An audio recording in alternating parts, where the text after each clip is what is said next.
Hi friends, welcome to my channel my family dairy. ఎలా ఉన్నారండి? అందరూ బాగున్నారా? నేను కూడా బాగున్నానండి. మీరందరూ ఎలా ఉన్నారో నాకైతే కామెంట్ సెక్షన్లో కామెంట్ చేయండి. అలాగే ఇంకా మన ఛానల్ని ఎవరైనా సబ్స్క్రైబ్ చేయకుండా చూస్తున్నారు అంటే ప్లీజ్ ఫ్రెండ్స్ సబ్స్క్రైబ్ చేసుకోండి.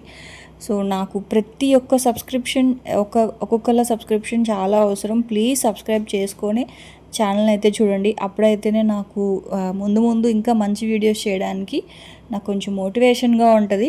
మీరు చూస్తున్నారు కానీ సబ్స్క్రైబ్ చేసుకోవట్లేదు. ప్లీజ్ సబ్స్క్రైబ్ చేసుకోండి. వీడియో నచ్చింది అంటే మాత్రం ఖచ్చితంగా లైక్ చేయడం మర్చిపోకండి. సో ఇంక ఇక్కడ వచ్చేసి నేను మా వారి కోసం అయితే రాగి జావ చేస్తున్నాను. అలాగే ఇంకా బ్లాక్ కాఫీ కూడా, అంటే యాక్చువల్గా టీ పెడతాను కదా, టీ కానీ కాఫీ కానీ కిందకి ఎవరు వెళ్ళి పాలు తీసుకొని రాలేదు. అందుకని చెప్పి ఇంకా మా ఆయనేమో లెమన్ టీ కానీ లేకపోతే కాఫీ ఉంటే కాఫీ కలిపిచ్చేసే బ్లాక్ కాఫీ అని అన్నారు. సరే అని ఇంకా బ్లాక్ కాఫీ కలుపుతున్నాను. 2 రూపీస్ది బ్రూ ఉంటుంది కదా, సో ఏదైనా ఏ కాఫీ అయినా సరే, బ్లాక్ కాఫీ అంటే ఏం లేదు, జస్ట్ కాఫీ పౌడరు, అందులో పంచదార అయితే పంచదార, షుగర్ అయితే షుగరు, అదే బెల్లం అయితే బెల్లం, పంచదార షుగర్ రెండు ఒకటే కదా. సో అది షుగర్ కానీ లేకపోతే బెల్లం కానీ రెండు కలిపేసి హాట్ వాటర్ వేసేస్తే మనకి బ్లాక్ కాఫీ రెడీ. నిజానికి దానికి సరిపడా స్వీట్నెస్ తోటి తాగితే బాగుంటుందండి. అలా కాకుండా కొంతమంది చేదుగా తాగుతారు కాఫీ. అసలు ఎలా తాగుతారో కూడా నాకైతే తెలీదు. ఎందుకంటే ఒకసారి మేము కేరళ వెళ్ళేటప్పుడు ఫ్లైట్లో వెళ్ళామన్నమాట. సో నేను ఫస్ట్ టైం ఎక్కడం, నాకు అక్కడ ఎలా ఉంటుంది అని నాకు తెలియదు అనమాట. అయితే కాఫీ కావాలా మేడం అని అడిగితే సరేలే అని చెప్పి తీసుకున్నాను. ఒక కాఫీ 100 రూపీస్ తీసుకున్నారు. ఇప్పుడు నా చేతిలో ఉంది కదా కప్పు, సేమ్ అంతే కప్ అనమాట. సో ఆ కప్పులో 100 రూపీస్ కాఫీ అది ఇచ్చారనమాట. సరేలే అని చెప్పి నోట్లో పెట్టుకుంటే కాఫీ, దాంట్లో పంచదార లేదు అసలు, చేదు, కటిక్క చేదు ఆ కాఫీ. అదేమన్నా అంటే ఇంకా బ్లాక్ కాఫీ అలాగే ఉంటుందంట. సో మనం అడిగితే షుగర్ ప్యాకెట్స్ ఇస్తారు అంటే సరే అని లేచి అడిగాను. అడిగితే ఇవ్వడానికి ఏమో ఒక 2 ప్యాకెట్లు ఇచ్చారండి. అవి ఎంత ఉన్నాయంటే నా చిటికి నేలంత ఉన్నాయన్నమాట, సన్నగా చిన్న ప్యాకెట్లు. అసలు అందులో షుగరే లేదు. ఆ షుగరు అప్పటికి ఏదో కలిపితే అసలు వేయినట్లే ఉంది ఆ కాఫీ. చెప్తే నమ్మరండి, పడేయలేక తాగలేక నలుగురం షేర్ చేసుకొని తాగాము. అది తాగిన తర్వాత ఇంకొంచెం వికారం ఎక్కువైపోయింది అనమాట. కానీ ఇప్పుడు మా వారికి ఇచ్చినట్లుగా, అంటే కాఫీలో కొంచెం మనం బెల్లం కలుపుకొని తాగితే మంచిగా ఉంటుంది ఆ ఫ్లేవరు. కాకపోతే ఇంకా నాకు టైం అయిపోతుందని నేను తాగలేదు, కానీ మా ఆయనకి ఇచ్చాను. నేను రాగి జావ తాగుదామని రాగి జావ అయితే చేశాను. ఇంకా కాఫీ చేసి మా ఆయనకి ఇచ్చినప్పుడు నాకు ఆ ఇన్సిడెంట్ గుర్తొచ్చింది. ఆ తర్వాత ఇంక ఇక్కడైతే లంచ్ బాక్స్లోకి ఫిష్ ఫ్రై అయితే చేస్తున్నానండి. సో మీరు మాత్రం ఇలా చేయకండి అంటే, నేను చేపల్ని డీప్ ఫ్రిడ్జ్లో పెడతాను కదా, నీట్గా కడిగేసి సాల్ట్ వేసేసి పెడతాను. అయితే ఏంటి అంటే రూమ్ టెంపరేచర్లోకి వచ్చిన తర్వాత ఫ్రై చేస్తాను. కాకపోతే టైం లేదని చెప్పేసి ఇంకా అలా ఫ్రీజ్, అంటే బాగా కొంచెం గట్టిగా ఉన్న, అంటే ఐస్ లాగా ఉన్న ఫిష్ని వేడి వేడి ఆయిల్లో వేసేసాను. మీరైతే వేయకండి, పైకి ఆయిల్ తుల్లుతుంది. కానీ ఇంక నాకు తప్పక వేడిగా ఆయిల్ ఉంటే అందులో వేసి మూత పెట్టేసానులేండి. పైకి చిటపట అని ఆయిల్ పైకి వస్తుంది కదా, సో మూత పెట్టేసి హై ఫ్లేమ్లో అటు ఇటు మంచిగా ఫిష్ని అయితే రోస్ట్ చేసేసా. దాంట్లో ఆల్రెడీ సాల్ట్ ఉంది కాబట్టి ఇంక సాల్ట్ వేయలేదు, కారం ఒక్కటే. ఇంక అందులో ఇంకా వేరే మసాలా గిసాలా ఏం లేదండి. అసలు ఎంత బాగుంటుంది తెలుసా ఫిష్. దీన్ని పప్పుచారుతో కానీ లేకపోతే ఏదైనా పచ్చడి, రోటి పచ్చళ్ళతో సైడ్ ఇలా పెట్టుకొని తిన్నా కానీ, లేకపోతే మజ్జిగన్నంతో తిన్నా, గంజన్నంతో తిన్నా కూడా ఈ ఫిష్ చాలా బాగుంటుందండి. మనం ఎండు చేప ఫ్రై చేసుకుంటాం కదా, సేమ్ అలాగే అనమాట. ఎండు చేపను కూడా నూనెలో మంచిగా వేయించేసి పైన కొంచెం కారం చల్లేస్తాం కదా, సో సేమ్ అలాగే ఉంటుంది. సాల్ట్ మాత్రం మీకు కనుక చెప్పగా ఉంటే పైనుంచి సాల్ట్ అయితే కొంచెం వేసుకోండి నూనెలో ఫ్రై అయ్యేటప్పుడే. కానీ అవసరం లేదు, నేనేంటి అంటే ఆల్రెడీ సాల్ట్ వేసి మ్యారినేట్ చేసి పెట్టేశాను కాబట్టి అవసరం లేదనమాట. కానీ సింపుల్గా చేసిన ఫిష్ ఫ్రై మాత్రం చాలా బాగుంటుందండి. మసాలా వేసి చేసిన ఫిష్ ఫ్రై కంటే కూడా ఇలా క్రిస్పీగా చేసిన ఫిష్ ఫ్రై చాలా అంటే చాలా బాగుంటుంది. అయితే ఇంకా ముందు రోజు నైట్ నేను గోంగూర పప్పు చేశాను. అలాగే ఇదిగోండి, ఇది వచ్చేసి ఉలవచారు. సో ఇంకా అవన్నీ ఉన్నాయి కదా, ఇంకా వేరే కర్రీ అయితే ఏం చేయలేదు ఇవాళ. నిజానికి చెప్పాలి అంటే నాకు కొంచెం పని ఏం లేదు, వంట పని లేదనమాట. ఇంకా నైట్కి చేసుకుందాంలే, పప్పు వేస్ట్ అయిపోద్ది కదా, ముందు రోజు వేసాను. సో ఇంకా పప్పు ఉంది, పిల్లలకు ఆమ్లెట్ వేసి పప్పు పెట్టేద్దాము, ఇంకా మేము కూడా ఫిష్ ఉంది కదా అని చెప్పేసి ఇంక ఇలా సింపుల్గా అయితే తేల్చేసాను అనమాట వంట. అయితేనండి ఇక్కడ ఒక చిన్నది మీకు గుర్తు చేయాలి.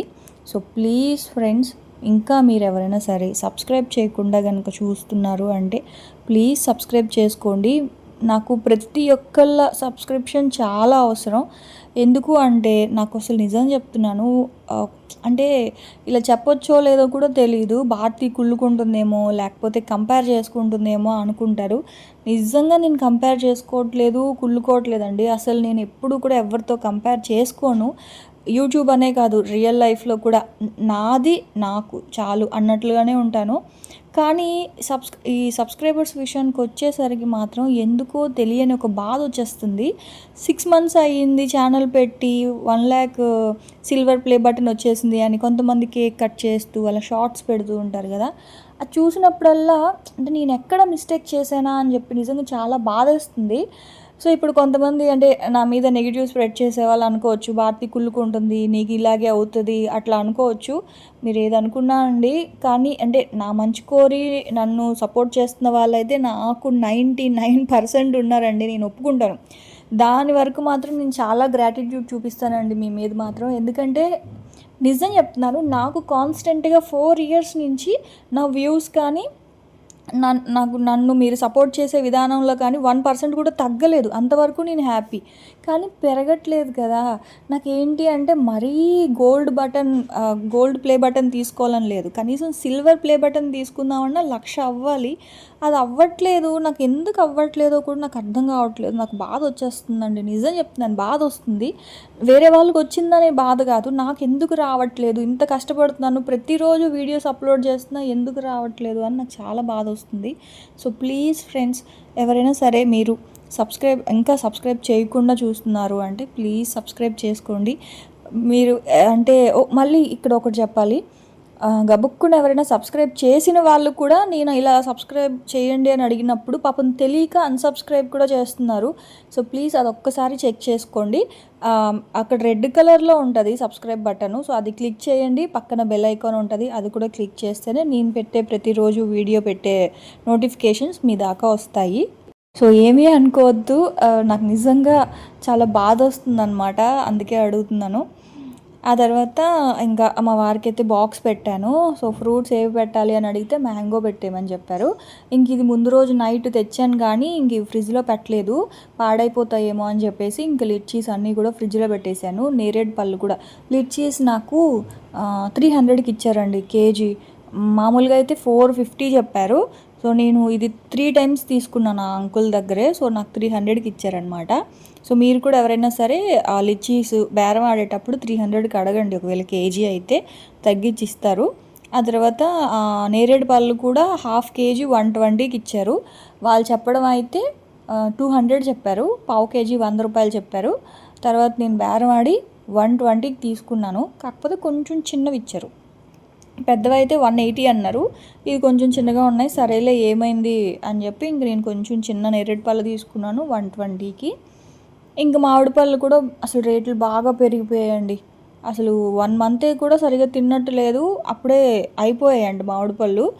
సరిగా రావట్లేదమ్మా అని మళ్ళీ రేట్లు అయితే పెంచేశారు. సరేలే ఇంకా సీజన్ అయిపోతుంది కదా అని చెప్పేసి ఇంకా మామిడి పళ్ళు అవి తెచ్చుకున్నాం అనమాట. ఆ తర్వాత ఇంక నేనైతే టిఫిన్ తినకుండా రాగి జావ అయితే తాగేశాను. ఇంకా మధ్యాహ్నం వంట అయితే చెప్పాను కదా, పప్పు ఉందని చెప్పేసి ఇంకా ఆమ్లెట్లు వేసుకొని తినేసాం అనమాట మధ్యాహ్నం.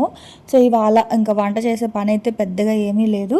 అందుకని చెప్పి ఇంకా ఆ టైంలో నేను ఏం చేశానంటే, ఇంకా ముందు రోజు మీకు చూపించాను కదా ఆ పర్ల్స్ అవన్నీ, సో అవన్నీ అయితే ఇవాళ కుట్టేద్దాం అని చెప్పేసి ఫిక్స్ అయిపోయాను అనమాట.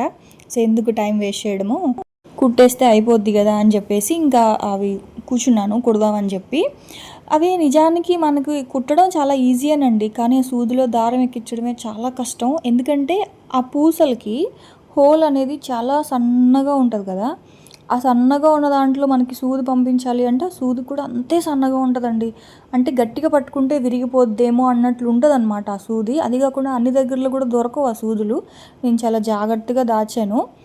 అయితే ఇంకా ఎలాగో మొత్తానికి సూదిలో దారం అయితే ఎక్కించాను. నాకు మొత్తం 4 కుట్టాను. 4టికి 4-5 సార్లు సూదిలో దారం ఎక్కించేసరికి నా పని అయిపోయింది.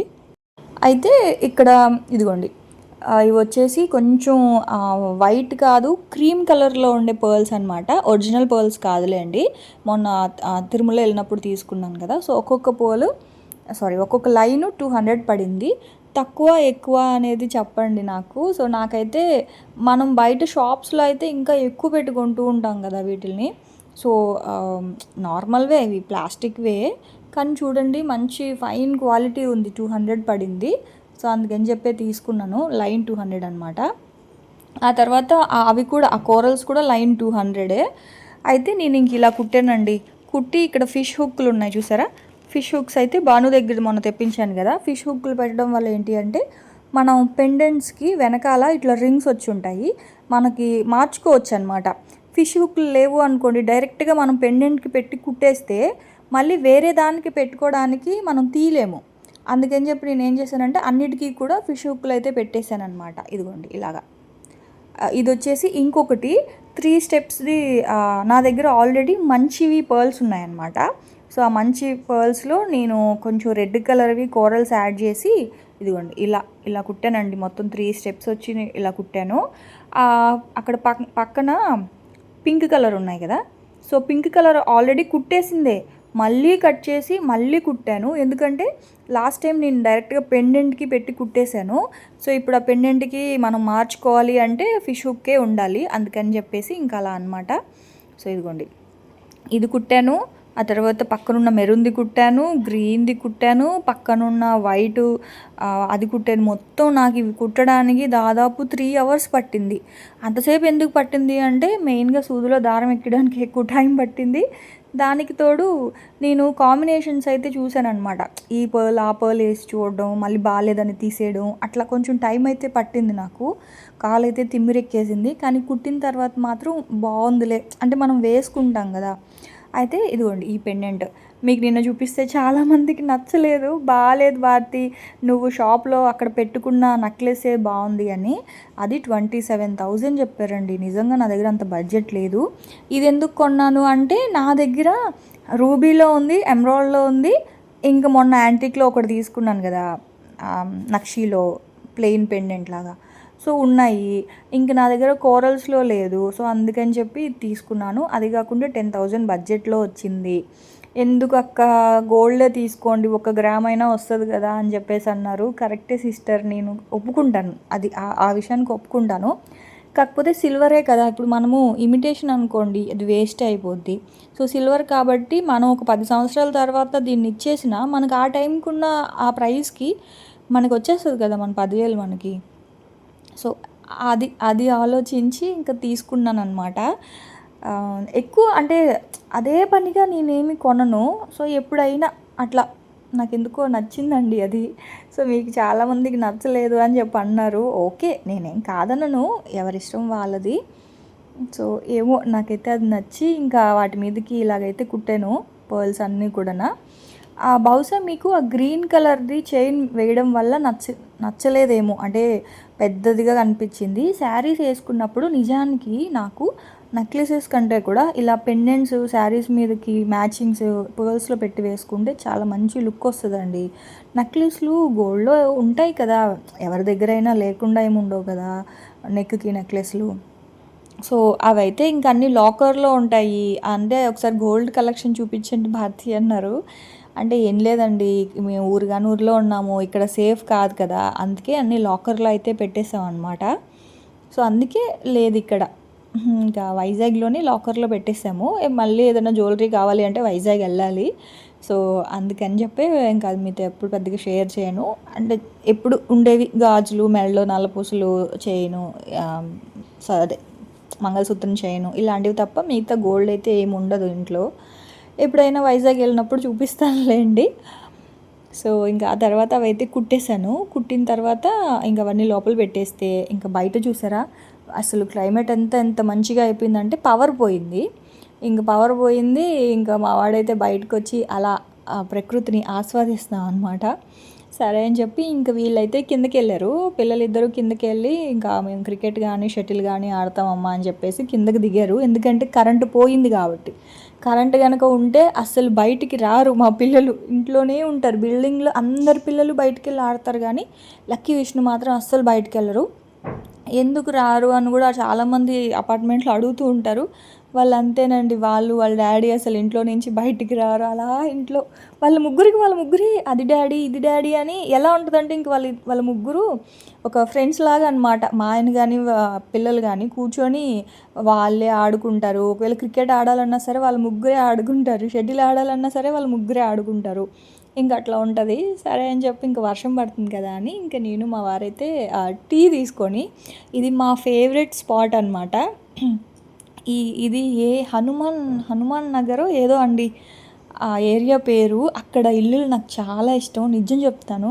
నేను కనుక ఏలూరులో ఉండే అమ్మాయినైతే, అంటే ఏలూరు మా ఓన్ ఊరైతే అక్కడ ఖచ్చితంగా ఇల్లు తీసుకునేదాన్ని. ఎందుకంటే అక్కడ అసలు ఎంత బాగుంటుందంటే చాలా బాగుంటుందండి. ఇక్కడ అన్నీ కూడా ఆపోజిట్లో ఉంటాయి అన్నమాట ఇల్లులు. ఇటొకిల్లు అటొకిల్లు, ఇటొకిల్లు అటొకిల్లు, అంటే అది లేఅవుట్ కడుతున్నారు. సో ఇవన్నీ కూడా ఇల్లులు అయిపోయాయి అనుకోండి, అసలు ఆ ఏరియా ఎంత బాగుంటుందో, చాలా ప్రశాంతంగా ఉంటుంది. సరే అని చెప్పి ఇంక అక్కడ కూర్చొని కొంతసేపు ఒక 1 hour దాకా అక్కడే ఉండిపోయాం అనమాట. కూర్చొని ఇంక వంట చేయాలని గుర్తొచ్చి అప్పుడు మళ్ళీ ఇంటికైతే వచ్చాము. అలా కూర్చొని కొంతసేపు మాట్లాడుతూ టీ అయితే తాగాము. ఆ తర్వాత ఇంక ఇంటికి వచ్చిన తర్వాత గుర్తొచ్చింది వంట చేయాలి అని చెప్పేసి. అయితే ఫ్రైడ్ రైస్ చేయాలా లేకపోతే బిర్యానీ చేయాలా అంటే ఖచ్చితంగా మా వాళ్ళు బిర్యానీకే ఓటేస్తారు. అయితే రొయ్యల బిర్యానీ అండి, ప్రాన్ బిర్యానీ చేస్తున్నాను. పిల్లలైతే అసలు చికెన్ బిర్యానీలో చికెన్ తింటారు కానీ అబ్బా చేయడం కాదు కానండి, నాకు చిరాకు వచ్చేసింది.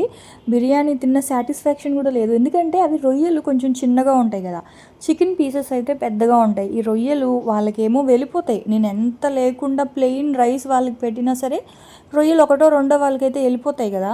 సో అవన్నీ తీసి నా ప్లేట్లో వేస్తారండి. మొత్తానికి అన్ని రొయ్యలు నా దగ్గరే తినిపించారు. నాకు నిజంగా ఇంకొకసారి బుద్ధి ఉంటే రొయ్యల బిర్యానీ మాత్రం చేయకూడదు అనిపించింది. కానీ చాలా బాగుంటుందండి రొయ్యల బిర్యానీ. చికెన్ బిర్యానీ, మటన్ బిర్యానీ కన్నా రొయ్యలతో చేసిన బిర్యానీ నాకు చాలా ఇష్టం, బాగుంటుంది. అది కాకుండా మరీ పెద్ద రొయ్యలు కాదు, మరీ చిన్న రొయ్యలు కాదు, మీడియం సైజు రొయ్యలు అనుకోండి. ప్రతి ముద్దకి రొయ్య తగులుతూ ఉంటే తినడానికి బాగుంటుంది. అలానే మొత్తం రొయ్యలు నాకే వేసారండి. తినలేక చచ్చాను. అంటే పక్క రోజేమో ఇంకా నేను తింటే ఆ రోజే తినాలి. అందుకని చెప్పేసి ఇంకా తప్పక తిన్నాను. సో ఇంకెప్పుడు లాగానే బిర్యానీ చికెన్కైనా మటన్కైనా ప్రాన్స్కైనా ఒకటేనండి. సో మనం రైస్ క్వాంటిటీ అయితే ఎప్పుడు చెప్తాను కదా నేను. సో ఇక్కడ నేను 2 glasses తీసుకున్నాను. 2 glasses ఒక పెద్ద సైజు ఉల్లిపాయలు 2 అయితే వేసుకున్నాను. ఉల్లిపాయలు బాగా వేగిన తర్వాత ఒక 2 spoons, అంటే చిన్న స్పూన్స్ తోటి 2 spoons అల్లం వెల్లుల్లి పేస్ట్ అయితే వేసాను. అల్లం వెల్లుల్లి పేస్ట్ కూడా వేగిన తర్వాత ఇవి అయితే ఒక 1/2 kg రొయ్యలు, 1/2 కేజీ రొయ్యలు. అవి కేజీ రొయ్యల్ని మనం పొట్టు తీసి 1/2 kg కాదులేండి, 1/4 kg కన్నా ఎక్కువ ఉంటాయి అంతే. సో ఇప్పుడు ఆ రొయ్యలు అయితే కొన్ని వేయాలా అన్నీ వేసేయాలని ఆలోచిస్తే సరేలే, మనకి రొయ్యలు ఎంత ఎక్కువ ఉంటే టేస్ట్ అంత బాగుంటుంది రైస్కి. సో అందుకని వేసేసాను అనమాట. అనవసరంగా వేసానని తర్వాత అనిపించింది, ఎందుకంటే ఆ రొయ్యలను నేనే తిన్నాను. తర్వాత ఇంకొక స్పూను కారము, ఒక స్పూన్ ధనియాల పొడి, బిర్యానీ మసాలా అయిపోయింది. అందుకని ఇంకా మామూలు గరం మసాలా వేసేసాను, పెరిగేయలేదు. ఇవాళ ఉలవచారు రొయ్యల బిర్యానీ చేస్తున్నాను. సో కొత్తిమీర పుదీనా వేసేసి, రొయ్యలు ఆల్రెడీ మనం ఉప్పు పసుపులో మగ్గించినవే కాబట్టి ఎక్కువ టైం పట్టలేదు. ఇదిగోండి కొంచెం వాటర్ వేసేసాను. ఆ తర్వాత ఇది ఉలవచారు, మొన్న చేశాను కదా ఉలవచారు, అదనమాట. సో ఎలా చేశాను ఒకసారి చూపిస్తాను, చూసేయండి. ఏం లేదండి, ఫస్ట్ అయితే నైట్ అంతా నానబెట్టుకున్న ఒక 1/2 kg ఉలవలు కుక్కర్లో వేస్తే ఏంటి అంటే కుక్కర్లో త్వరగా ఉడికిపోతుంది, కాకపోతే వాటర్ అంతా బయటకు వచ్చేస్తుంది. అందుకే నేను గిన్నెలో పెట్టాను అనమాట. 1/2 kg ఉలవలకి నేను 3 liters వాటర్ వేసుకొని 2 liters అయ్యే వరకు బాగా మరిగించుకోవాలి, అది ఉడికించుకోవాలి. అందులో నుంచి ఉలవలు తీసేసి ఇది వాటర్ అనేది పక్కన పెట్టుకున్నాను. ఆ తర్వాత ఇప్పుడు కడాయిలో ఒక 2 spoons ఆయిల్ వేసుకున్నాను. 1/2 spoon ఆవాలు, కొన్ని మెంతులు, ఒక 1/2 spoon జీలకర్ర వేసుకున్నాను. ఎండుమిర్చి కొంచెం ఎక్కువ వేసుకోండి, ఒక 3-4. తర్వాత ఒక 10 వరకు వెల్లుల్లి రెబ్బల్ని మంచిగా దంచుకొని అయితే వేసుకోండి. ఆ తర్వాత కొంచెం కరివేపాకు కూడా వేసేసుకోండి. ఇప్పుడు పోపు అంతా మంచిగా వేగాలి. ఇప్పుడే ఇంగు కూడా వేసుకోవాలి అనుకుంటే ఈ టైంలో ఇంగు వేసుకోండి. నేను మర్చిపోయాను, ఇంగు తర్వాత వేసాను. సో ఇప్పుడు అదంతా బాగా వేగిన తర్వాత ఒక 3-4 పచ్చిమిరపకాయలు అయితే వేసుకోండి. ఆ తర్వాత ఒక పెద్ద సైజు ఉల్లిపాయ అయితే ఒకటి వేసుకున్నాను. ఇలా చిన్నవిగా కట్ చేసుకొని ఉల్లిపాయ బాగా ఎర్రగా వేగాలి. వేగిన తర్వాత ఒక 1/2 spoon పసుపు, 1 spoon కారము, అలాగే ఆ తర్వాత మిరియాల పొడి ఒక పావు స్పూన్ వరకు వేసుకున్నాను. ఆ తర్వాత మనం చేపల పులుసులు వేసుకుంటాం కదా, ఆవాలు, మెంతులు, జీలకర్ర పొడి అదైతే ఒక స్పూన్ వేసుకున్నాను. తర్వాత ఒక పావు స్పూను ఇంగువ కూడా వేసుకున్నాను. ఇంగువ వేసుకుంటే మాత్రం తెలుసు కదా చారు రెసిపీస్కి బాగుంటుంది. సో మంచిగా ఇవన్నీ ఫ్రై అయిపోయిన తర్వాత ఆ చారు అందులో వేసేసుకోవడమే అనమాట. చింతపండు కూడా వేసుకోవాలి. ఇది హాఫ్ కేజీకి నేనైతే ఒక 50 గ్రాముల కన్నా ఎక్కువ చింతపండు రసం అయితే తీసుకున్నాను. వేసేసి అదంతా చింతపండు అంతా కొంచెం మంచిగా ఉడకాలి. ఉడికిన తర్వాత ఈ ఉలవ చారు ఉన్నాయి కదా, సో ఆ వాటర్ అంతా అందులో వేసేయడమే. ఇది కొంచెం ఎక్కువసేపు మరగాలి. అక్కడే కొంచెం ఎక్కువ టైం పడుతుంది, కానీ ఒకసారి చేసుకుంటే మనం ఒక 1 మంత్ పాటు స్టోర్ చేసుకోవచ్చు అనమాట. సో ఇది రుచికి సరిపడా సాల్ట్, అలాగే ఒక స్పూను బెల్లం పొడి కూడా వేసేసాను. వేసేసిన తర్వాత ఈ పులుసు అంతా కొంచెం బాగా ఉడికిన తర్వాత ఈ ఉలవ వాటర్ అంతా వేసేసి కనీసం ఒక 1 అవర్ అయినా సరే టైం పడుతుందండి. ఇది ఎక్కువ టైం పడుతుంది, కానీ ఒకసారి చేసుకుంటే మనం నిలవ చేసుకోవచ్చు కాబట్టి కానీ పర్వాలేదు. సో బిర్యానీస్కి మాత్రం ఈ ఉలవ చారు కాంబినేషన్ చాలా బాగుంటుంది. ఎందుకంటే బిర్యానీ కొంచెం స్పైసీగా ఉంటుంది కదా, ఈ ఉలవ చారు కొంచెం పుల్లగా కమ్మగా అలా ఉంటుంది కాబట్టి ఆ రెండింటి కాంబినేషన్ చాలా బాగుంటుంది. సో ఖచ్చితంగా ఒకసారి ట్రై చేయండి ఉలవ చారుతోటి. ఈసారి ఖచ్చితంగా నెక్స్ట్ వీక్ బిర్యానీ చేసుకుంటే చాలా బాగుంటుంది. సో ఇంతేనండి. ఇది బాగా ఉడికిన తర్వాత ఇదిగోండి ఇలాగా మనం వడకట్టుకోవాలి. మీ ఇష్టం, మీరు కావాలి అనుకుంటే అలాగే తినొచ్చు. కాకపోతే మనం నిలవ చేసుకుంటాం కాబట్టి అందులో ఉన్న ఆ పిప్పి అంతా కూడా తీసేసామన్నమాట.